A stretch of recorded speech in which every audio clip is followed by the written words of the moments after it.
오늘 우리에게 주신 하나님의 말씀 시편 40편 1절로 17절까지의 말씀입니다.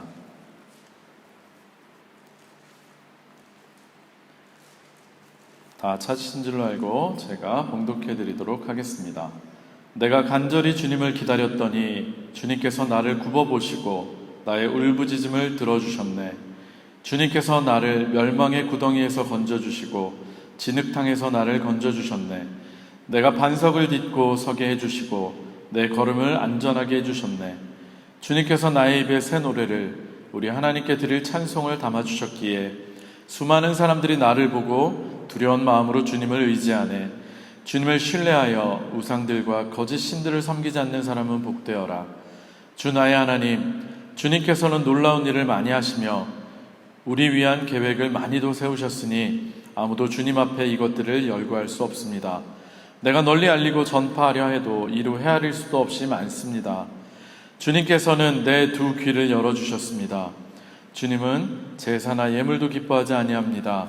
번제나 속죄제도 원하지 않습니다. 그때 나는 주님께 아뢰었습니다. 나에 관하여 기록한 두루마리 책에 따라 내가 지금 왔습니다.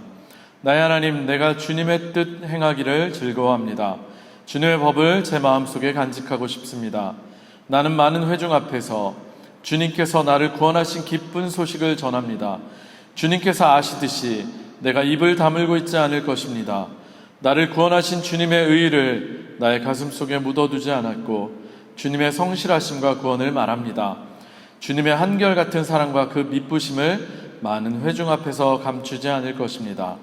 하나님은 나의 주님이시니 주님의 긍휼하심을 나에게서 거두지 말아 주십시오. 주님은 한결같은 사랑과 미쁘심으로 언제나 나를 지켜주십시오.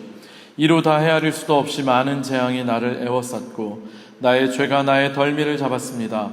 눈앞이 캄캄합니다. 나의 죄가 내 머리털보다도 더 많기에 나는 희망을 잃었습니다. 주님, 너그럽게 보시고 나를 건져주십시오. 주님, 빨리 나를 도와주십시오. 나의 목숨을 앗아가려는 자들이 모두 다 부끄러워하게 하시고 수치를 당하게 해주십시오. 내가 재난받는 것을 기뻐하는 자들이 모두 뒤로 물러나서 수모를 당하게 해주십시오. 깔깔대며 나를 조소하는 자들이 오히려 자기들이 받는 수치 때문에 놀라게 해주십시오. 그러나 주님을 찾는 모든 사람은 주님 때문에 기뻐하고 즐거워할 것입니다. 주님께서 구원하여 주시기를 바라는 사람은 쉬지 않고 이르기를 주님은 위대하시다 할 것입니다. 나는 불쌍하고 가난하지만 주님, 나를 생각하여 주십시오. 주님은 나를 돕는 분이시오. 나를 건져주시는 분이시니 나의 하나님, 지체하지 말아 주십시오. 아멘. 이는 살아계신 하나님 말씀입니다. 다 자리에 앉겠습니다. 제가 잠깐 기도하고 우리 하나님 말씀 나누도록 하겠습니다. 좋으신 주님, 감사합니다. 우리가 지금 찬양으로 주님께 고백했던 것처럼 모든 것이 은혜입니다.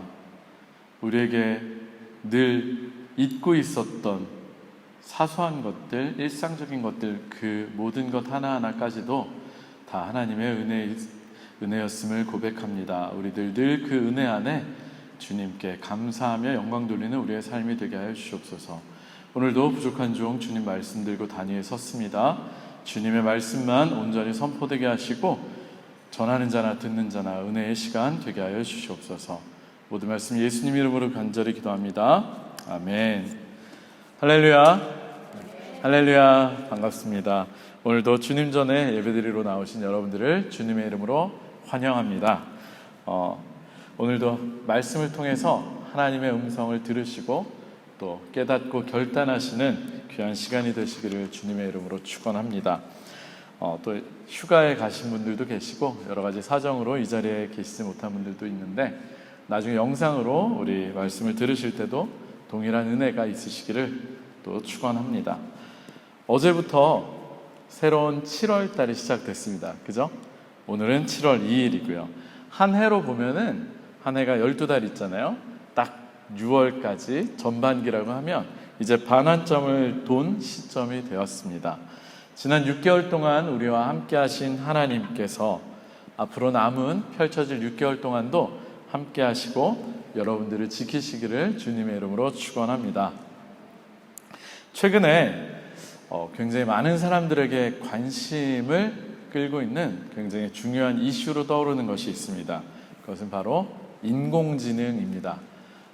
약간 연세가 있으신 분들은 뭐 나랑은 상관없겠자고 그러실 수 있겠지만 아마 저희 세대 아니면 저희 자녀 세대는 아마 심각하게 영향을 받는 그런 굉장한 이슈가 될 것입니다. 예전에 우리 다 기억하실 거예요. 이세돌 구단하고 같이 대국을 했던 인공지능 누구죠? 알파고. 네. 알파고랑 인간과의 바둑 대결에서 대국을 하기 전까지는 대부분 이세돌 구단이 그래도 이기겠지, 기계가 어떻게 인간을 이겨라는 생각을 했는데 뚜껑을 열자마자 어땠습니까? 이세돌 구단이 이 방법 저 방법을 해봐도 도저히 알파고가 어떤 바둑을 두는지 종잡을 수 없어서 내리치다가 한 판 지고, 한 판 이겼죠. 한 판 이기고 나머지 또 지고, 그래가지고 결국에는 이세돌 구단은 이 사건 이후로 바둑을 그만두기까지 했습니다. 네. 많은 사람들에게 충격을 줬어요. 그게 벌써 2016년이에요. 그게 7년 전이고요. 제가 얘기를 들어보니까 그 알파고보다 더 뛰어난 인공지능들이 많이 개발이 돼서 그 알파고가 100번 떠서 한 번도 이기지 못한 바둑을 두는 인공지능도 있다고 합니다. 그러니까 이미 그 발달한 정도는 감히 우리가 상상을 할 수 없는 정도입니다. 혹시 여러분들 중에서 뭐 인공지능 하면 좀 멀리 느껴지시면 챗 GPT라고 들어보셨죠? 네, 아직 못 들어보셨나요? 네, 많은 분들은 아마 들어보셨을 거예요. 그 이름처럼 챗이 채팅하는 것처럼 대화형 인공지능인데, 이 챗 GPT의 등장은 정말로 많은 사람들에게 이제는 인공지능의 시대가 더 이상 공상과학 영화 수준이 아니고 이젠 정말로 영화가 아니라 우리의 현실로 다가온 문제이구나 라는 것을 보여주었습니다. 챗 GPT는 그동안 인간만이 할 수 있는 고유한 영역이라고 생각했던 창의적인 일, 그림을 그리고 글을 쓰고 그런 창작을 하는 일까지 엄청난 속도와 그리고 굉장히 뛰어난 퀄리티를 가지고 척척 해내고 있습니다. 특별히 문서로 기록된, 제가 듣기로는 5조개인가요? 5조예요. 문서화된, 디지털화된 모든 문서들을 다 학습을 했대요. 다 학습을, 굉장한 컴퓨터 회로를 통해서 그것을 다 학습을 해서 이제는 인간이 통제할 수 있는 수준을 넘어섰다고 합니다. 이제는 이 인공지능이 어떤 식으로 연산을 하고 어떤 식으로 생각을 해서 이런 결과물을 만들어내는지 인간이 이제는 통제할 수 없고 알 수도 없는 그런 시대가 되었다고 합니다. 그래서 인공지능의 대부라고 불리고, 구글로 제가 기억하는데, 구글에서 일을 했던 제프리 헌트라고 하는 토론토 대학교 교수가 이제 구글에 사직을 했어요. 사직을 하고 이제 그가 이제는 언론과 인터뷰를 하면서 더 이상 이제는 인공지능을 우리가 통제할 수 없다고, 그 두려움과 위험성에 대해서 이제는 경고를 하고 다니게 되었습니다. 인공지능의 대부, 첫 시작을 했던 사람이 이제는 그런 얘기를 할 정도예요.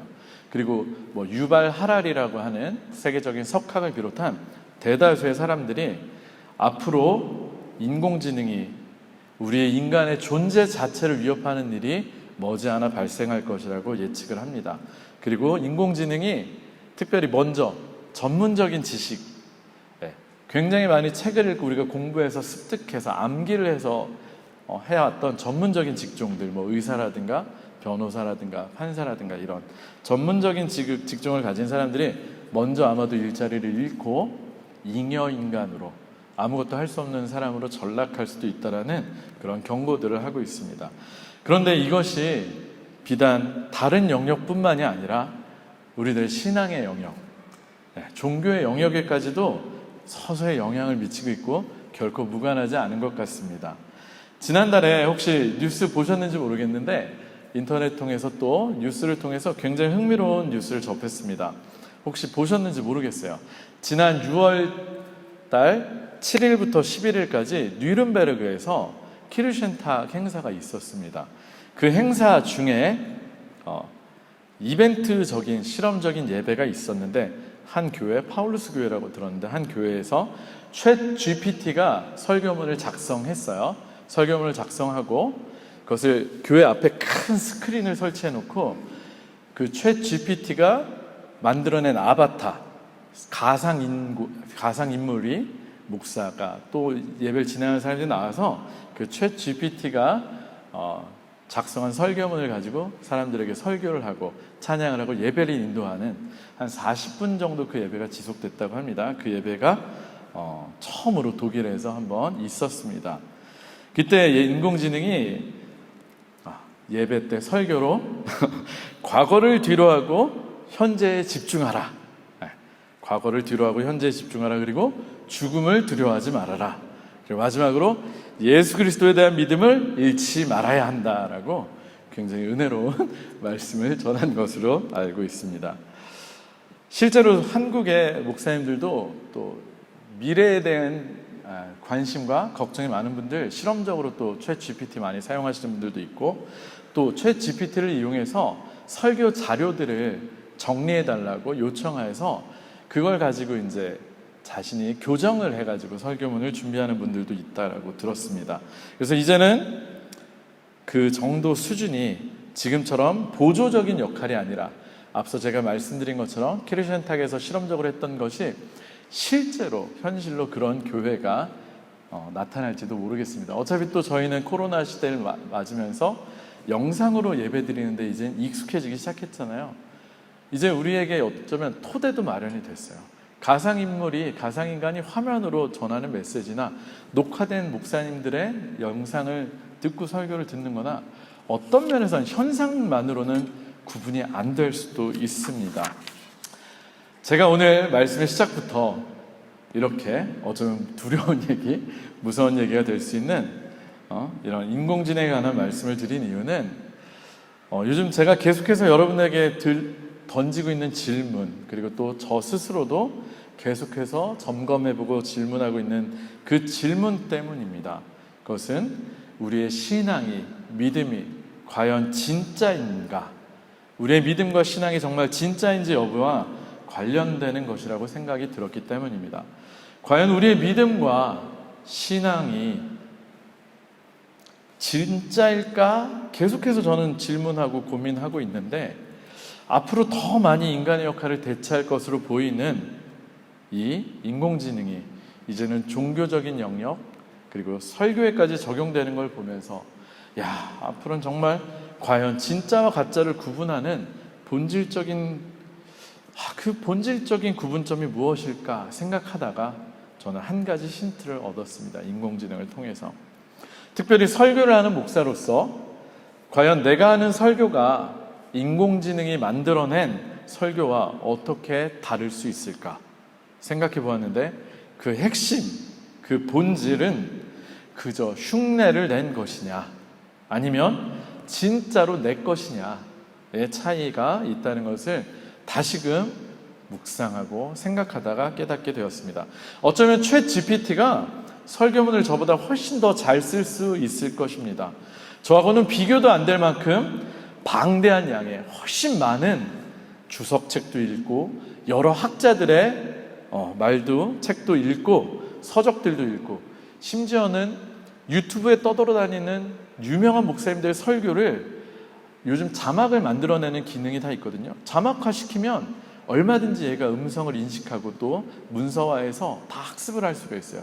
내노라 하는 목사님들의 설교를 다 종합해서 이 친구가 어쩌면 저보다 더 대단하게 적재적소에 알맞은 얘기들을 탁 배치를 해서 신학적으로 또 내용적으로 완성도가 높고 잘 짜여진 그런 설교문을, 저는 설교 한 편 준비하는데 적어도 일주일 내내 쓰는 건 한 2, 3일 걸리거든요. 썼다 지웠다 하면서 아마 1시간, 2시간 이내 척척척 딕딕딕딕 이렇게 써내려갈지도 모릅니다.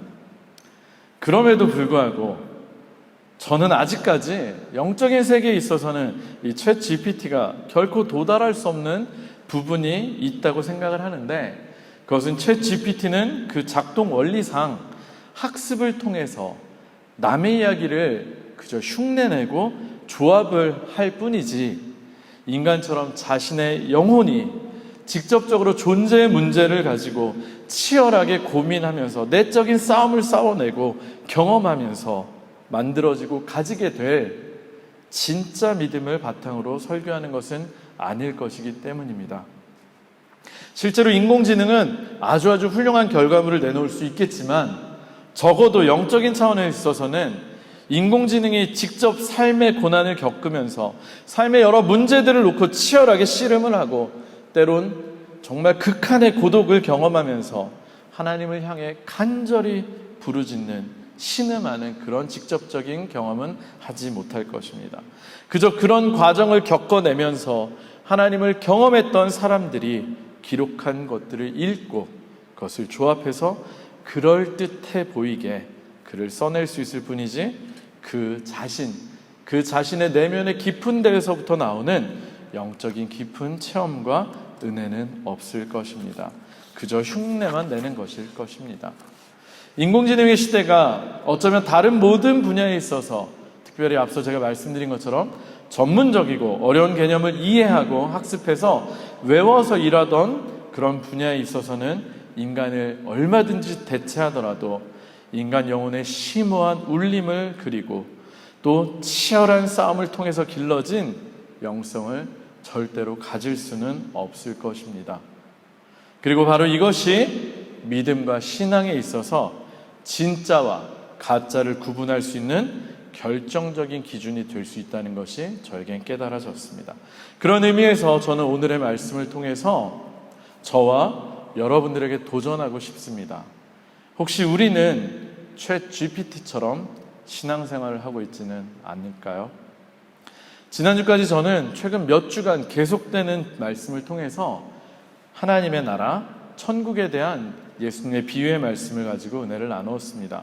그 비유들 안에서 핵심적인 내용 중 하나는 마지막 때에는 반드시 뭐가 있다? 심판이 있다. 진짜와 가짜를 가르는 심판이 있다는 것이었습니다.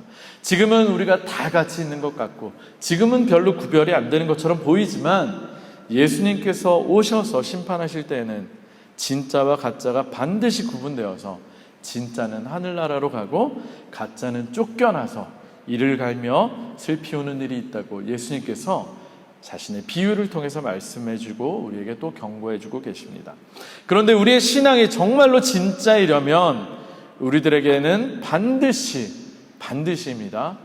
하나님을 향한 직접적인 경험과 영적인 체험이 있어야만 합니다. 챗 GPT가 설교문을 적어내듯이 다른 사람들의 이야기와 경험을 듣고 그냥 머리로만 그런 하나님이 있구나, 하나님 믿음 좋은 거구나 라고 생각하고 넘어가는 것이 아니라 정말로 내 영혼이 살아있는 하나님을 직접적으로 경험하는 것, 그것이 우리들에게 반드시 필요합니다. 지금도 살아서 역사하시는 하나님을 만나시는 체험이 여러분들에게 반드시 있기를 주님의 이름으로 축원합니다. 그런 의미에서 오늘의 본문 시편 40편은 우리들에게 주는 의미가 굉장히 큰 시편입니다. 특별히 이 시편 40편은 찬양으로도 만들어져서 불려질 정도로 굉장히 유명한 본문입니다. 실제로 저도 중고등학생 시절에 찬양으로 참 많이 부르고 은혜를 받았던 찬양입니다. 지금 우리가 읽은 건 개역개정이 아니라 새번역이기 때문에 표현이 다르지만 개역개정으로 하면은 그 가사가 기억나실 거예요. 제가 한번 불러드릴게요. 이 찬양이에요. 하나님의 음성을 듣고자 기도하면 귀를 기울이시고 내 기도를 들어주신다네. 깊은 웅덩이와 수렁에서 끌어주시고 나의 발을 반석 위에 세우시사 나를 튼튼히 하셨네. 아마 다 기억나시죠? 오늘 찬양이 좀 잘 되는 것 같아요. 오늘 이상하네요. 소리가 짝짝 나가네요. 네, 아마 우리 성도님들도 참 많이 부르셨던 찬양일 것입니다. 이 유명한 시편을 읽으면서 저는 이 시편을 지으니까 하나님께 부르짖는 간구가 정말로 가슴 절절하게 느껴졌습니다. 그리고 이 시편의 저자가 하나님께 도움을 구하며 말하는 방식이 우리들에게도 동일하게 적용이 되어야만 한다는 생각이 들었습니다. 우리 40편 옆에 보면 작은 글씨로 설명이 나와 있는데 도움을 구하는 기도라고 써 있고요. 그 옆에 지휘자를 따라 부르는 노래, 누구의 시? 다윗의 시라고 나와 있습니다. 일반적으로 이 시편 40편을 다윗의 시라고 생각들을 합니다. 그런데 이 다윗의 시라고 알려진 이 시가 사실은 시대를 거듭하면서 조금씩 수정이 되고 보완이 되면서 포로기 이후에 지금의 형태로 완성이 되었다라고 하는 것이 대다수 학자들의 견해입니다. 특별히 이 시편 40편을 보면 상당히 특징적인 것이 있는데 굉장히 예민하신 분들은 아마 느끼셨을 거예요. 그것은 바로 이 시편이 마치 두 개의 시가 이어 붙여진 것 같이 그렇게 보인다는 것입니다. 혹시 여러분도 그렇게 보이시나요? 시의 처음인 1절에서 10절까지는 하나님에 대한 감사가 넘치는 그런 감사의 시가 나옵니다. 그래서 읽기만 해도, 읽는 우리에게도 같은 기쁨이 생기고 또 은혜가 넘치는 밝은 분위기가 이어집니다. 그런데 갑자기 11절 이후부터 나머지 17절까지는 분위기가 완전히 바뀌어가지고 신속한 하나님의 도움, 조속한 하나님의 도움을 탄원하는 절절한 탄원시로 바뀝니다. 그만큼 화자의 상황이 위태롭고 힘들어 보입니다. 우리 한번 그걸 느껴보기 위해서 시편 40편 1절에서 2절 그리고 뛰어넘어서 12절하고 14절 한번 읽어보도록 하겠습니다. 우리 먼저 시편 40편 1절에서 2절 한번 읽어보도록 하겠습니다. 시작. 내가 간절히 주님을 기다렸더니 주님께서 나를 굽어보시고 나의 울부짖음을 들어주셨네. 주님께서 나를 멸망의 구덩이에서 건져주시고 진흙탕에서 나를 건져주셨네. 내가 반석을 딛고 서게 해주시고 내 걸음을 안전하게 해주셨네. 아멘. 시편의 화자는 하나님께서 나를 굽어보시고 나의 울부짖음을 들어주신 것, 그리고 자신을 멸망의 구덩이에서 건져주신 것을 굉장히 기뻐하면서 하나님께 감사의 찬양을 올려드리고 있습니다. 그리고 이러한 기쁨과 감사를 감추지 않고, 아니 감출 수가 없어서 사람들에게 전하느라고 입을 가만히 다물고 있지 않겠노라고 노래를 하고 있습니다. 그만큼 숨길 수 없는 기쁨과 감사가 지금까지 넘치고 있습니다.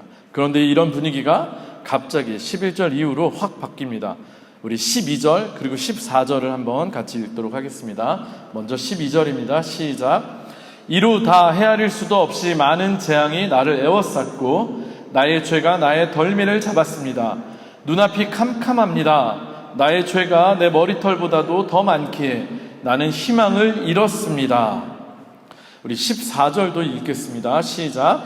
나의 목숨을 앗아가려는 자들이 모두 다 부끄러워하게 하시고 수치를 당하게 해주십시오. 내가 재난받는 것을 기뻐하는 자들이 모두 뒤로 물러나서 수모를 당하게 해주십시오. 어떻습니까? 11절 이후로 이어지는 내용을 보면 그는 지금 자신이 겪고 있는 상황을 하나님께 아뢰며 하나님의 간절한 도우심을, 신속한 도우심을 간절히 바라고 있습니다. 때문에 앞에서 말씀드린 것처럼 이렇게 시의 분위기가 확 바뀌는 것을 두고 성경을 비평적으로 연구하는 비평학자들은 이 시편이 사실은 두 개의 시편이 따로 있었던 건데 나중에 합쳐진 것이라고 그렇게 말을 하기도 합니다. 그런데 사실 관점을 조금만 바꿔서 생각해 보면 이 시는 다른 두 편의 시를 억지로 이어붙여 놓은 것이 아니라 분명한 한 사람의 시로 볼 수 있습니다. 화자가 현재의 고통과 환난 가운데서 하나님께 즉각적인 도움을 요청하면서 탄원하는 것이지만 그 도우심을 바라는 근거가 무엇이냐? 그 근거로서 지금까지 베풀어 주신 하나님의 은혜와 그에 대한 감사와 찬양을 먼저 앞에 10절까지 길게 하나님께 고백하면서 선포하고 있는 것입니다. 바둑으로 이야기를 하자면 11절 이후부터 나오는 하나님에 대한 간절한 도우심을 선포하기 위해서 앞에는 포석을, 감사라고 하는 포석을 깔아두는 것이라고 생각할 수 있습니다. 그리고 11절을 통해서 볼 수 있는 것처럼 자신이 지금까지 경험한 그 하나님의 한결같으심으로 지금의 나를 구원해 달라고 탄원하고 있는 것을 볼 수 있습니다. 저는 오늘 이 말씀을 준비하면서 이 시편을 성우들이 녹음한 것으로 계속 들어봤거든요. 시니까 제가 읽기보다는 낭독해 주는 걸 들어보려 수차례 들어보는데, 방금 제가 말씀드린 것처럼 이해하는 것이 훨씬 더 적절하다라는 생각이 들었습니다. 이 시편의 화자는 자신의 지난 삶들을 통해서 하나님을 경험했었던 그 생생한 기억들과 하나님의 구원의 일들을 통해서 하나님께 감사했고, 또 사람들에게 전했던 자신의 실존적인 체험이 있기에, 그래서 이번에도 하나님께서 자신을 도우실 것이라는 확실한 믿음을 가질 수 있었고, 그것을 근거로 해서 이번에도 하나님께서 도우시기를, 신속히 구원하시기를 간절히 바라고 있는 것입니다. 그래서 그의 청원에는 굉장한 힘이 있습니다. 전혀 공허하지 않습니다. 따라서 그의 이 간구는 앞서 제가 말씀드린 챗GPT와 비교해 볼 때 단순히 남의 이야기, 남이 경험한 구원의 이야기를 자신이 그냥 한 것처럼 적어 놓은 것이 아니기 때문에, 자신과는 전혀 상관없는, 전혀 인격적인 관계가 없는 남의 신에게 허공에다 대고 도움을 청하는 것이 아니기 때문에, 자신이 지금까지 직접 경험해왔고 그리고 정말로 믿고 있는 하나님이시기 때문에, 그래서 자신이 그토록 사람들에게 자랑하고 전파했던 하나님이셨기 때문에 자신의 존재를 통해서 경험하고 관계 맺고 있는 나의 하나님께 감사를 통해서 이번에도 반드시 하나님께서 도와주실 거라는 믿음을 가지고 구원을 청할 수 있는 것입니다. 할렐루야. 사랑하는 성도 여러분, 여러분들의 기도와 간구는 과연 무엇을 바탕으로 하고 있습니까? 여러분들도 매일 기도하고 간구하지 않으십니까? 그 기도와 간구의 바탕이 되는 것이 무엇입니까? 여러분들은 정말로 여러분들과 직접적으로 관계 맺으시고 지금도 살아서 역사하시는 그 하나님, 내가 지금까지 직접 만났고 경험한 정말로 살아있는 하나님을 믿으시면서 그분을 남의 하나님, 다른 사람의 하나님이 아니라 나의 하나님으로서 그분을 향해서 정말로 기도하고 계십니까? 지금까지 나의 음성을 들어주신 그 하나님과의 관계와 믿음을 바탕으로 정말로 하나님께서 이번에도 내 기도를 듣고 계시다고 정말로 믿으면서 기도하고 예배드리고 계십니까? 아니면 다른 사람들이 그런 경험을 했다고 하는 하나님, 다른 사람들의 이야기 속에 하나님을 향해서 막연하게 그냥 의무감으로 기도를 하고 계십니까? 만약에 혹시라도 하나님과의 인격적이고 직접적인 관계가 없이 그저 신앙생활을 하고 기도와 간구를 하고 계신 분이 계시다면, 안타깝지만 이것은 마치 아까 제가 챗GPT를 이야기한 것처럼 그의 설교문 자체로서는 훌륭할 수 있겠지만 가짜라고 말씀드린 것과 똑같을지도 모릅니다. 그리고 이렇게 가짜 신앙생활을 계속해서 하다 보면 결국 마지막에 하나님께서 심판하실 때에 하늘나라에서 배제가 될 수도 있습니다. 가장 두려운 이야기, 내가 너를 도무지 알지 못한다. 바라기는 이 자리에서 예배드리시는 모든 성도님들에게 하나님이 어떤 개념이라거나 그저 추상적인 신이 아니라 나와 직접 관계 맺으시는 하나님, 인격적으로 경험되시는 하나님이 되시기를 주님의 이름으로 축원합니다. 실제로 구약에서 하나님은 이스라엘 백성들에게 자신을 소개하실 때 이렇게 말씀하셨습니다. 나는 아브라함의 하나님, 이삭의 하나님, 야곱의 하나님이다 라고 말씀하셨습니다. 이것은 그분이 추상적인 하나님, 그저 멀리 떨어져 있는 하나님이 아니라 우리들 한 사람 한 사람과 직접적으로 관계를 맺으시는 하나님, 나라는 존재와 직접적으로 관계를 통해서 지금도 살아계시는 나의 하나님이 되시는 분이시라는 것을 강하게 말씀하고 계신 것입니다. 아브라함의 하나님, 이삭의 하나님, 야곱의 하나님이 이제는 바로 나의 하나님으로 경험되시는 그런 놀라운 역사가 있으시기를 주님의 이름으로 축원합니다. 우리 그런 의미에서 한번 저를 따라서 해보셨으면 좋겠습니다. 마지막에 본인의 이름을 한번 넣어보시는 거예요. 아브라함의 하나님, 이삭의 하나님, 야곱의 하나님, 그 다음에 본인의 이름을 넣어서 누구의 하나님? 시작. 아브라함의 하나님, 이삭의 하나님, 야곱의 하나님, 그리고 봉훈이의 하나님. 네. 혹시 봉훈이 하나님 따라 하신 분 계신가요? 그러시면 안 돼요. 네, 본인 이름 넣으셔야 됩니다. 바로 나의 하나님, 나의 하나님. 그 하나님이 나와 평생 함께 하시며 나의 부르짖음을 들으시고 나를 멸망의 구덩이와 진흙탕 속에서 건지시고 반석 위에 딛고 서게 하실 수 있는 그 하나님이 되신다는 것, 정말로 그분이 나의 하나님이 되시기를 주님의 이름으로 축원합니다. 축원합니다. 신앙생활함에 있어서 특별히 기도생활하는 것도 마찬가지입니다. 이렇게 하나님이 나의 하나님으로 고백되는 사건들과 경험들이 없다면 우리의 기도에는 결코 능력이 없습니다. 안타깝게도 아직까지는 진짜가 아닌 것입니다. 그런데 다행히 이 자리에 계신 분들 아마도 다들 그런 기억들, 간증들 있지 않으십니까? 하나님께서 놀랍게 역사하신 일들을 한번 간증해 보라고 하면 아마도 하룻밤은 좋게 새야 하지 않을까요? 다들 그러실 겁니다. 저번에 우리 구일 형제한테 미리 물어보지 않고 얘기해서 미안해요. 우리 구일 형제하고 제가 식사를 같이 하다가 구일 형제가 어떻게 유학을 하게 됐고 또 선생님들 만나서 바이올린을 배웠는지 그 이야기를 듣게 되었는데 정말로 엄청난 대가급의 선생님들을 만나게 된 이야기가 정말 말도 안 되는 일이에요.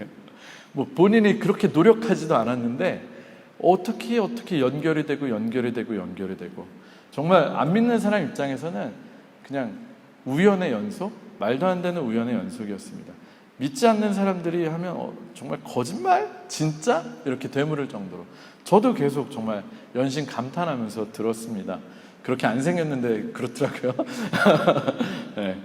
정말로 하나님께서 우리 구일 형제를 정말 음악적으로 사용하시기 위해서 하나님께서 길을 열어주셨다고 밖에는 말할 수 없습니다. 설명이 도저히 안 돼요.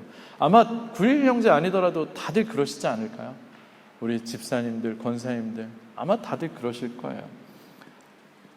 정말로 인생의 고비마다 또 위험한 시기마다 시마다 때마다 만나주셨고 세밀하게 정말로 놀랍게 역사하신 하나님, 그 하나님, 그래서 우리 그런 고백해 보시지 않았나요? 하나님 정말 세밀하셔, 하나님 정말 멋쟁이야, 하나님 정말 절묘하신 분이야. 우리 그런 고백이 넘쳐나시기를 축원합니다. 인공지능 챗 GPT는 이런 간증들을 조합해서 그럴싸한 간증문을 만들어낼 수는 있겠지만 진짜가 아니기 때문에 거기에는 영혼이 없어요. 생명이 없어요. 남의 이야기를 조합한 것이기 때문입니다. 우리에게 필요한 것은 바로 이처럼 생생한 나의 이야기입니다. 과거에 끝난 것 아니라 나의 이야기였어도 예전엔 그랬었지가 아니라 지금도 나와 함께 하시는, 지금도 새롭게 그 역사들이 쓰어져 나가고 있는 나와 하나님의 이야기가 우리에게 정말로 필요한 것입니다. 혹시 하나님과의 관계가 잠시 멀어진 것 같고 더 이상 은혜가 안 느껴진다는 분들은 다시 한번 그때 그 기억들을 떠올려 보시길 축원합니다. 혹시 지금 예배를 드리시는 여러분들 중에 특별히 어려운 일, 힘든 일들을 겪으시면서 힘든 시기를 겪고 계신 분들이 계십니까? 그렇다면 더더욱 지금 나와 함께하고 계신 하나님께 한번 집중을 해보시기 바랍니다. 그리고 그러기 위해서 아까 제가 말씀드린 것처럼 지금까지 나와 함께 하시면서 나를 위해서 일하셨고 역사하셨던 그 하나님에 대한 감사할 것들을 하나씩 떠올려 보시기를 축원합니다.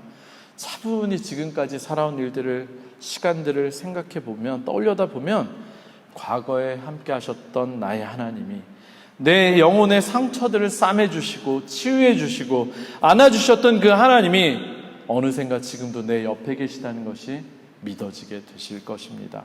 그리고 그 하나님을 다시 붙잡을 수 있게 되실 것입니다. 지금도 하나님께서는 우리의 음성에 귀 기울이고 계시고 우리가 주님을 찾기를 기다리고 계십니다. 그 하나님께 부르짖으시는 여러분들이 되시길 주님의 이름으로 축원합니다. 우리는 사실 너무나 쉽게 은혜를 잊어버립니다. 특별히 너무나 쉽게 현실의 문제 앞에서 압도당해서 지금까지 나와 함께 하신 하나님을 쉽게 놓쳐버릴 때가 많습니다. 마치 하나님을 오래된 빛바랜 사진 속의 추억처럼 오래된 유물처럼, 화석처럼 생각을 할 때가 많습니다. 눈앞에 당장 보이는 사람을 의지하려고 하고 내 힘과 방법을 의지를 하지 먼저 하나님을 찾으려고 하지 않습니다. 그러다가 하다 안 될 때 정말 막다른 궁지에 몰려서야 예전에 그런 하나님이 계셨지 하면서 마지못해 하나님을 찾습니다. 그러나 사랑하는 성도 여러분, 하나님은 결코 우리의 플랜 B가 아니십니다. 과거에만 존재했던, 성경 속에서만 존재했던 화석 같은 분이 결코 아니십니다. 하나님을 진실하게 경험한 사람은 여전히 지금도 오직 하나님만이 우리의 유일한 도우심임을 알기 때문에, 그것을 정말로 믿기 때문에 하나님만이 우리의 유일한 방법, 유일한 해답인 줄로 믿고 그분께만 먼저 모든 문제를 맡기고 전적으로 기도합니다. 오늘의 시편의 화자가 1절에서 10절까지 구구절절 하나님을 찬양하고 감사를 하고 입을 다물지 못했던 과거를 언급하는 것은 그가 여전히 하나님을 강하게 붙잡고 있다는 것을 강력하게 보여주는 것입니다. 그리고 그 하나님이 여전히 자신을 지키시고 구원하실 것이라는 강력한 믿음과 확신이 있기에 그 하나님께 먼저 감사하는 것을 잊지 않는 것입니다. 바로 지금 여기에서 나의 하나님이 되실 것을 믿고 기도하는 것입니다. 바로 이렇게 기도하는 자들에게 하나님께서는 과거의 하나님이 아니라 추억의 하나님이 아니라 오늘의 하나님, 지금 하나님, 여기에서의 하나님이 되실 줄로 믿습니다. 시간이 많이 길어졌지만 제가 제 개인적인 이야기를 가지고 말씀을 마무리하도록 하겠습니다. 지난주에 제가 설교 때 잠깐 광고했었죠. 다음 주에 간증하겠다고 개봉 박두 막 이랬었는데, 최근에 저에게 하나님께서 저와 함께 하시고 특별히 제 기도를 들어 응답하신다는 그것을 경험할 수 있는 굉장히 따끈따끈한 간증, 2주밖에 안 됐어요. 굉장히 따끈한 간증 하나가 생겼습니다. 최근까지 우리 성도님들하고 함께 50일 기도학교 하면서, 물론 저 개인적으로 새벽에 늘 기도하고 묵상하고 또 기도하려고 애썼지만, 특별히 성도님들하고 같이 기도학교를 하면서 기도의 원리를 저도 다시 한번 정리를 하고 말씀을 듣고 기도하면서 상당히 많은 도전을 받고 또 은혜를 받았습니다. 또 특별히 그 기간 중에 기도로 하나님께 응답받으면서 여전히 지금 시대에도 늘 응답을 경험하면서 귀하게 사용받고 있는 우리 한 목사님의 책, 제가 50일 기도학교 참석하신 분들, 한 번이라도 참석하신 분들에게는 제가 공유해드린 책이에요. 기도는 사라지지 않는다. 읽어보시기를 축원합니다. 그 책을 읽으면서 참 많은 도전을 받았습니다. 그래서 저도 더 기도에 열심히 하고 힘써 기도를 하던 때였습니다. 여러분들도 아시는 것처럼 8월이면 저희 집에 이제 셋째가 드디어 태어나게 됩니다. 그리고 이번 주 목요일에 한국에서 저희 부모님, 아버님, 어머님이 오셔서 한 2달, 어머니는 거의 3달 가까이 독일에서 함께 머무실 예정입니다. 물론 지금 제가 타고 있는 차도 저희에겐 너무나 좋은 차고 아직도 멀쩡한 차긴 하지만, 그래도 아무래도 킨더지체 3개를 연달아 놓고 또 부모님 오셨을 때 5인승밖에 안 되니까 교회 오는 것도 힘들고 어떻게 할까 하다가 좀 더 큰 차량, 좀 더 넓은 차량, 7인승이 되는 차량을 달라고 기도를 하고 있었습니다. 예전에 지금 타는 차를 사기 위해서 6개월 동안 인터넷에 사이트만 뒤졌던 것 같아요. 중고차 매물이 올라오는 그런 온라인 포털들 계속 6개월 동안 그 집만 계속 했다가 아내에게 모진 잔소리를 들어가면서 실제로 시력도 많이 나빠졌던 것 같아요. 계속 이것만 쳐다보고 있으니까. 그랬던 기억이 있어서 이번에는 그렇게 찾아보지 말고 때가 되었을 때 딱 검색을 해서 하나님이 딱 내 거다라고 주시는 그런 차를 한번 사야지 하고 마음을 먹었습니다. 사실 모든 게 그렇잖아요. 아무리 오래 찾고 찾아도 딱 때가 됐을 때 내게 나오잖아요. 집도 그렇고 뭐 차도 그렇고 뭐 결혼할 배우자도 좀 마찬가지일 것 같아요. 그런 것들. 그래서 그 믿음을 가지고 그렇게 해야지 라고 했어요. 그래서 전혀 인터넷을 찾아보지 않고 있었습니다. 그리고 또 바쁘기도 했어요. 대신방을 하느라고 성도님들 댁을 방문하고 있었고, 50일 기도학교 아침에 영상을 트는 것처럼 보이지만 사실 기도로 준비해야 되고, 저는 사실 2-3시에 일어나서부터 계속 준비하고 있거든요. 계속 그거 해야 되고, 낮엔 또 아이들 봐야 되고, 뭐 저도 공부도 해야 되고, 또 수요 예배, 주일 설교 준비. 저는 오래 걸려요. 챗 GPT가 아니라서. 네, 그런 걸 하다 보니까 주말 시간이 사실 많지도 않았어요. 그래서 정말 알아보지 않고 있다가 어느새 달력을 보니까 벌써 6월 중순이에요. 오라 이러다가 어머니 아버지 오시고 애 태어나겠는데 큰일 났다 하고서 이제 드디어 막 검색을 해봤어요. 그러다가 검색을 했는데 때마침 정말로 깜짝 놀랐어요. 기도한 대로 제가 생각했던 감당할 수 있는 정도 금액에 제가 사고 싶은 차종의 옵션을 갖춘 차량이 시중가보다 한 4, 5천 유로 이상 저렴하게, 그것도 저랑 제일 가까운 티마이어 그 파업의 대리점에, 저희 집에서 제일 가까운 대리점에 제가 딱 보았을 때 바로 올라온 거예요, 광고가. 그럼 어떻게 된 거예요? 이건 내 거지. 이건 제 거예요. 그래서 목요일 오후에 발견했는데 이제 업무 시간이 끝나서 전화할 수도 없고, 그래서 다음날 아침에 오기만을 기다렸다가 애들 그때 방학이 수요일날 했는데 목요일날 윤리 OGS 갔거든요. OGS 금요일날 OGS 보내고 테리 기타 보내고 8시 반에 막 쫓아갔어요. 누구보다 먼저 가야 될 것 같아서 딱 가가지고 핸들러 한 명이 딱 있길래 나 이거 봤다고, 이거 내 거라고 나 이거 사야 되니까 차 보여달라고 했더니 아직 안 왔대요. 차가 광고 올린 지 얼마 안 돼서 자기들도 아직 차가 안 왔대요. 오고 있대요. 아 그래? 그러면은 나 기존에 내가 타던 차 너네한테 팔고 내가 그 나머지 가격 지불하고 이거 할 테니까 해서 제 옛날 파쫄그 샤인 작은 거 그린 카드 그 복사까지 제 연락처까지 남겨주면서 그 친구한테 내가 제일 먼저 레저비어를 하는 거라고, 차 오면 꼭 연락 달라고, 그러고서 기쁜 마음으로 돌아왔어요. 돌아왔는데도 야 어떻게 이런 일이 일어났지? 아 너무 절묘하다, 잘 됐다 이러고 기다리고 이제 다음 날 토요일이 되고 이제 설교 준비하고 뭐 주말 보내느라 잊어먹고 있었어요. 그리고 저는 금요일까지만 일을 한다고 생각했기 때문에 아 뭐 월요일쯤 연락이 오겠지 하는데 월요일 오전이 돼도 연락이 안 와요. 그래서 월요일 날 오후에 야 이거 안 되겠다 싶어서 전화를 했다가 안 받길래 차를 타고 주인 아저씨한테 얘기해서 이건 빨리 가봐야 되겠다고 갔어요. 가서 그 직원한테 얘기했더니 차 왔니? 했더니 왔대요. 그럼 나 예약하기로 했는데 왜 연락 안 했어? 그랬더니 좀 뭔가 이상해요. 저를 정확히 기억을 못하는 거예요. 야 내가 내 전화번호도 주고 내 차 그거 너네한테 팔겠다고 그것까지 카피해서 네가 가지고 있잖아 했더니 그제서야 기억을 떠올리는 거예요. 아 그렇지 이러면서 알았다고 태어민을 잡아달라고 했더니 컴퓨터를 쳐보다가 지금 다른 사람이 먼저 예약이 잡혀 있다는 거예요. 네. 제가 월요일날 오후에 갔는데 수요일날 3시에 예약이 잡혀 있다는 거예요. 야 그럼 내가 먼저 하면 안 되냐, 왔으니까. 그거는 안 된대요. 그러더니 야 그런 게 어딨냐 내가 먼저 예약한다고 하지 않았냐 그랬더니 네가 차를 보겠다 그랬지 사겠다고 예약한 건 아니지 않냐, 뭐 이런 뻔뻔한 태도를 나오는 거예요. 그래서 야 그래도 참으면서 그래도 방법을 찾아봐라, 나 그 차 꼭 사고 싶고 보고 싶다 했더니 막 한참 찾아보다가 그 사람이 예약을 했는데 예약은 하루 유효하대요. 그러니까 수요일 3시부터니까 화요일 3시부터 수요일 3시까지는 그 사람 시간으로 보장을 해놔야 된대. 그래서 저한테 그러면 이 방법이 될 수도 있을 것 같다고, 2시 50분에 와서 10분 안에 네가 결정을 하면 그 차를 네가 살 수도 있고, 자기가 다른 직원한테 이미 팔렸어 이러면 끝이라고. 그래서 마치 다음날 오면 살 수 있을 것처럼 얘기해서 알겠다고 내일 다시 오겠다고 하고 집에 왔어요. 그러고서 다시 한번 이제 기도를 하고 이제 사야지.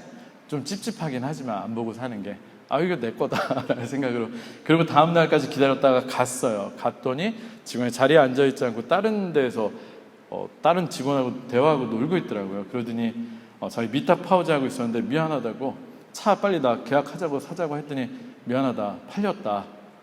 어떻게 된 거야? 이랬더니 자기 미탁 파우제 하고 있는데 다른 직원이 팔았다고. 야 그럼 전화라도 했어야지, 나 여기까지 안 오게 했더니 나 파우제 하고 있었다니까? 뭐 이런 태도예요. 그래서 너무 황당해가지고 막 참았던 분노가 여기까지 올라서 막 따졌어요. 독일어가 그렇게 본물 터지듯이 터져 나올 줄 몰랐어요. 내가 분명히 금요일날 왔을 때 레저비어라는 단어를 사용해가면서 하지 않았냐고. 근데 네가 그걸 까먹어 놓고 그래서 또 오게 하고 또 오게 해놓고 이게 말이 되냐고. 너 너무 무책임하고 막 한참 하는데 그 친구는 끄떡도 안 하고 고테스빌 그러다가 마지막에 마지못해 Es tut mir leid, schon weg. 많이들 겪어보셨죠? 독일 사람들 그 책임 회피할 때 그걸 시전하더라고요. 그래가지고 너무 화가 나가지고 있는데 그럼 비슷한 다른 차량 골라줄게 하는데 비슷하기는 뭐 옵션도 다르고 가격은 훨씬 비싸고 막 화가 더 나는 거예요. 그래서 막 더 막 화를 내고 막 이러고 있더니 주인 아저씨가 저를 막 말렸어요. 참으라고. 의미 없다고. 그래가지고 알겠다고.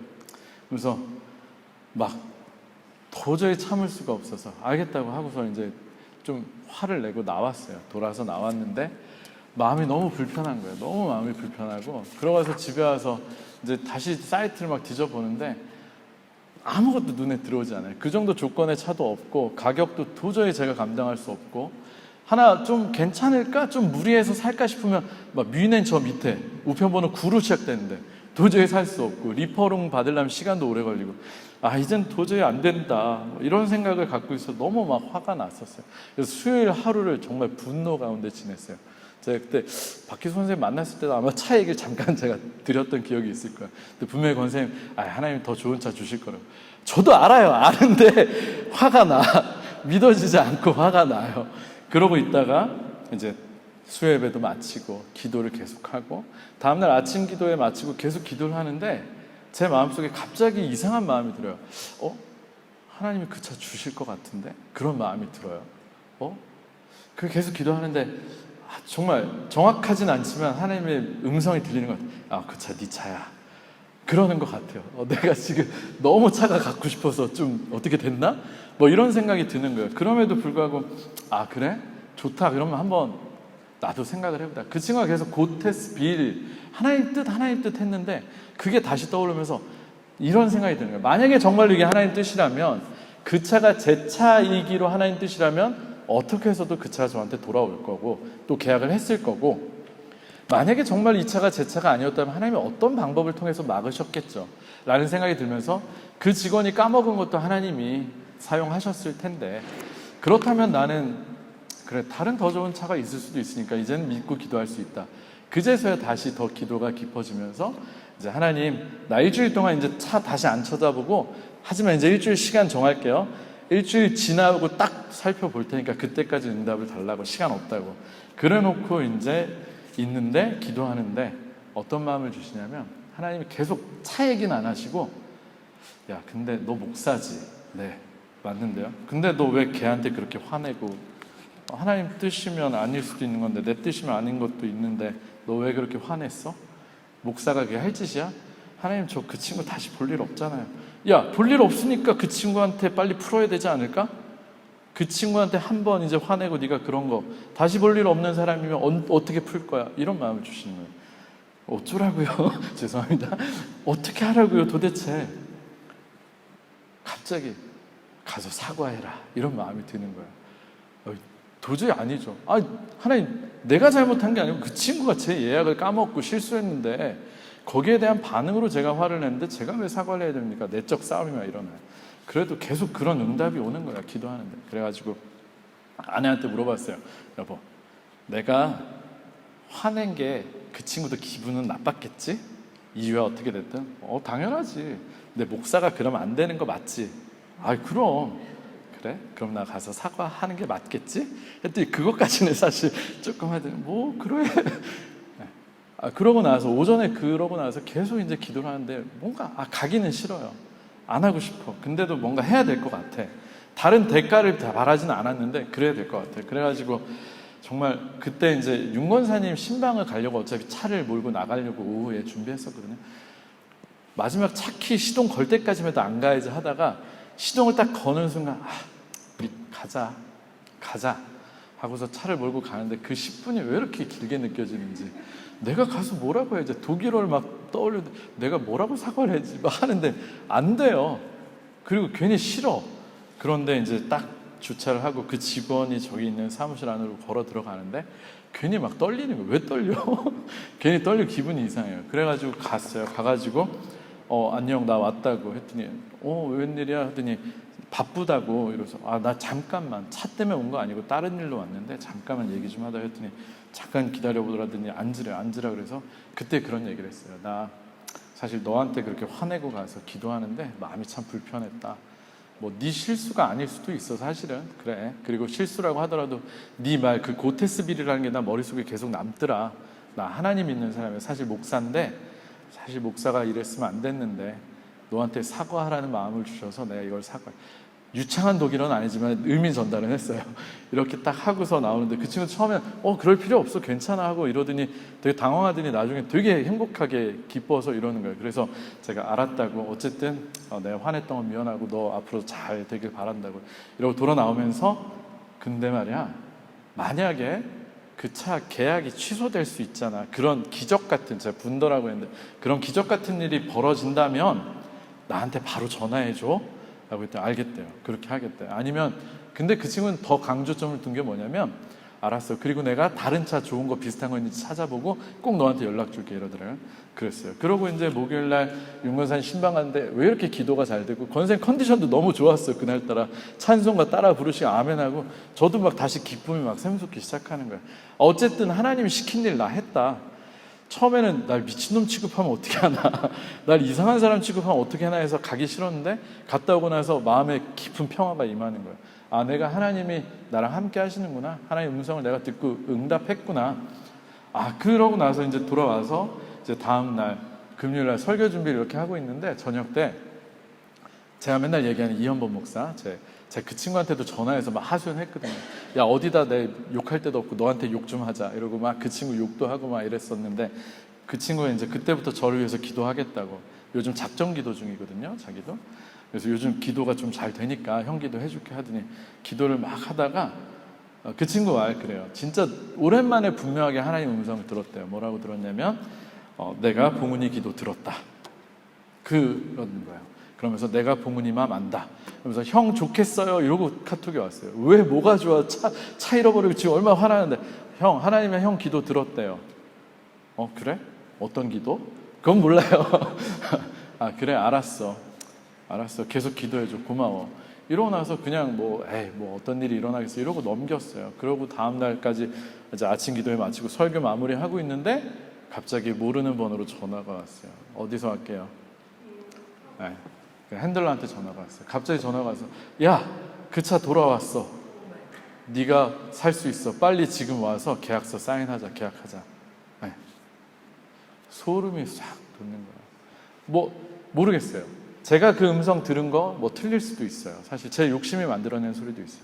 근데 분명히 하나님이 제가 이성적으로 하지 않을 일을 시켰어요. 남을 용서하고 화해하는 일. 그런 분명히 하나님 뜻이 있을 거라고 저는 믿었어요. 그러고 났고 기도했더니 제가 확신을 못 갖고 있으니까 제 아는 동생을 통해서 네 기도를 들었다는 응답이 왔고 그 다음날 바로 차가 다시 돌아왔다고. 가서 물어봤더니 야 계약했다며 어떻게 된 거야? 그게 다른 직원이 이렇게 계약하는 과정에서 뭐 계약이 됐는데 그게 뭐 취소가 돼서 그랬는데 야 이거 다시 온 걸 발견하는 순간 제 생각이 바로 났대요. 그래서 바로 저한테 다른 사람이 팔지 못하게 놔두고 저한테 바로 전화를 했다고.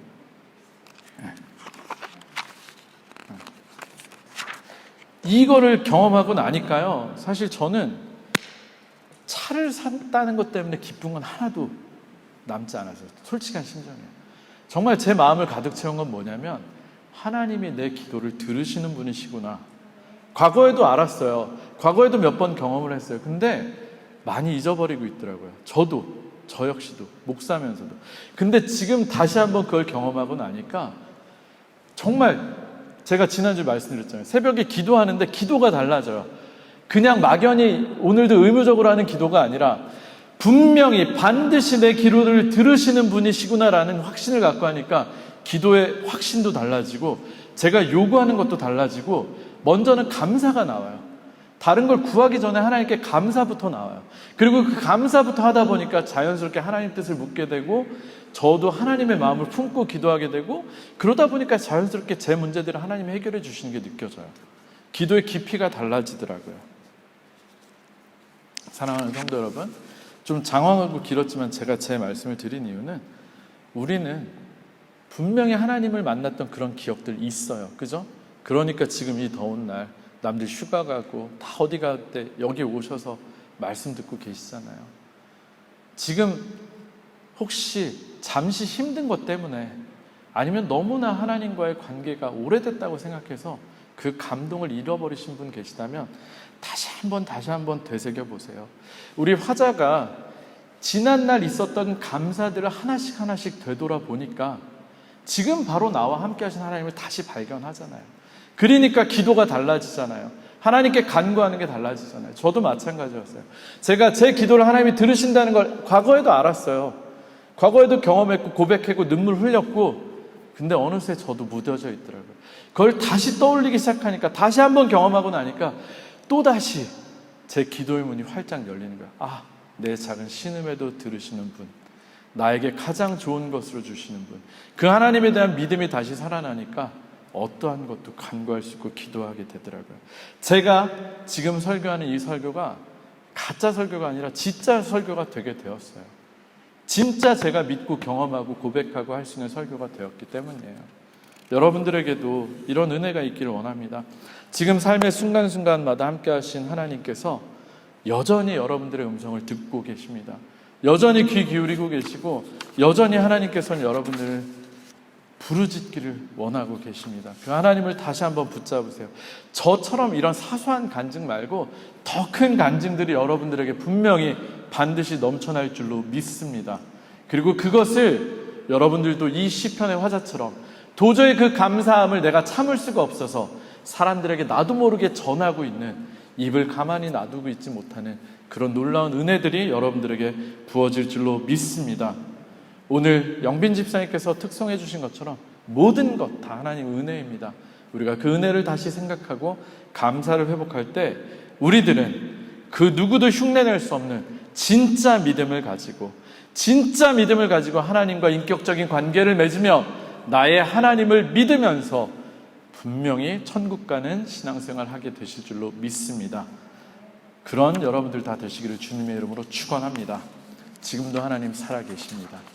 우리 이 시간 같이 찬양하고 기도할 텐데, 하나님의 사랑을 사모하는 자, 우리 주만 바라볼지라 아까 불렀던 찬양 다시 한번 부르도록 하겠습니다. 우리가 잊고 있는 동안에도 하나님은 동일하게 우리와 함께 하십니다. 그리고 우리의 음성을 듣고 계십니다.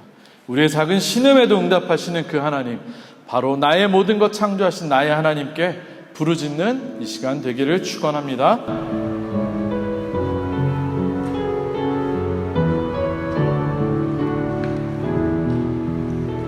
하나님의 사랑을 사모하는 자, 하나님의 사랑을 사모하는 자, 하나님의 평안을 바라보는 자, 너의 모든 것 창조하신 우리 주님이 너를 얼마나 사랑하시는지 하나님께 찬양과 경배하는 자, 하나님의 선하심을 닮아가는 자, 너의 모든 것 창조하신 우리 주님이 너를 자녀 삼으셨네. 하나님 사랑의 눈으로, 하나님 사랑의 눈으로 너를 어느 때나 바라보시고, 하나님 인자한 귀로서, 하나님 인자한 귀로서 언제나 너에게 기울이시니 어둠에 밝은 빛을 비춰주시고, 너의 작은 신음에도 응답하시니 너는 어느 곳에 있든지 주를 향하고 주만 바라보. 우리 한 번 더 찬양할 텐데 이번에 나라고 가사를 바꿔볼게요. 하나님의 사랑을 사모하는 자, 하나님의 평안을 바라보는 나의 모든 것 창조하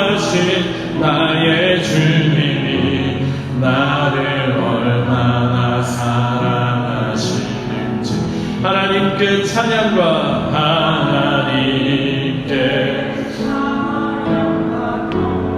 하나님의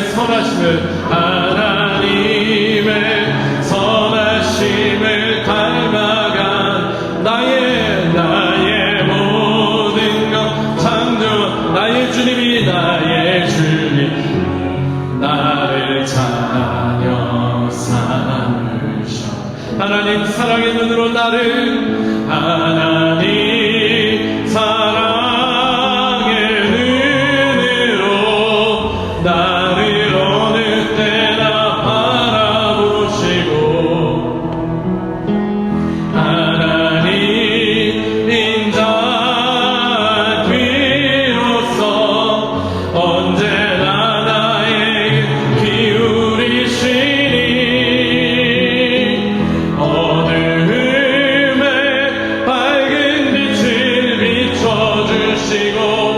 나의 작은 신음에도 응답하시니 나는 어느 곳에 있든지 주를 향하고 주만 바라보지.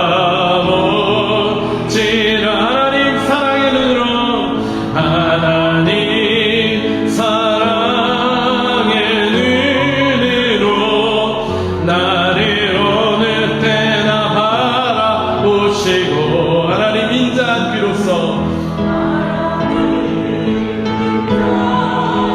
귀로서 언제나 나에게 기울이시니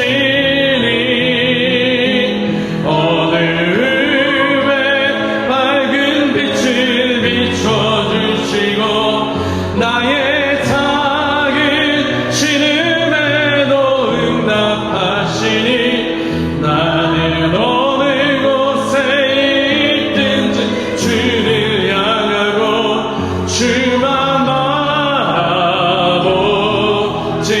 우리 시간에 다같이 한번 통성으로 기도했으면 좋겠습니다. 여러분들도 정말로 하나님 그동안 만나시지 않았습니까?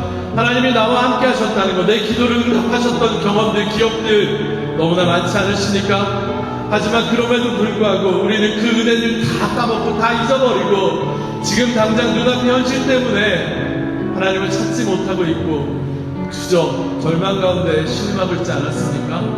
하나님은 지금도 살아서 역사하시는 하나님이십니다. 그리고 어떤 사람들에게 약속하시고 또 어떤 사람들에게 역사하시느냐, 여전히 주님을 절대적으로 신뢰하면서 지금도 나와 함께 하심을 강력하게 믿고 있으면서 과거의 하나님이 아니라 어제의 하나님이 아니라 다른 사람의 하나님이 아니라 나의 하나님, 지금 여기에서 나에게 은혜 주신 하나님이심을 믿고 기도하는 자들에게 진짜로 역사하시는 분이십니다. 우리 그 하나님을 위해 하나님을 향해서 한번 기도합시다. 하나님, 우리가 진짜가 되게 하여 주시옵소서. 지금도 나와 관계 맺으신 하나님을 향해서 기도하는 진짜 믿음을 허락하여 주시옵소서.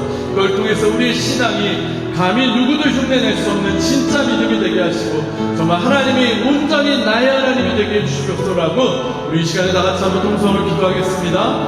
좋으신 하나님 감사합니다. 하나님, 오늘 우리들이 하나님 심판의 말씀을 통해서 또 부족한 저의 간증을 통해서 또 우리들이 그동안 경험한 주님을 통해서 우리가 잊어버리고 있었던 하나님에 대한 은혜, 하나님의 능력, 하나님의 역사하심을 다시금 상기해 볼 수 있도록 해주시니 감사합니다. 하나님 아버지, 하나님은 절대로 죽은 자의 하나님이 아니시고 산 자의 하나님, 지금 여기에서 나와 함께하는 하나님이심을 내가 다시금 발견하게 하셨으니 감사합니다.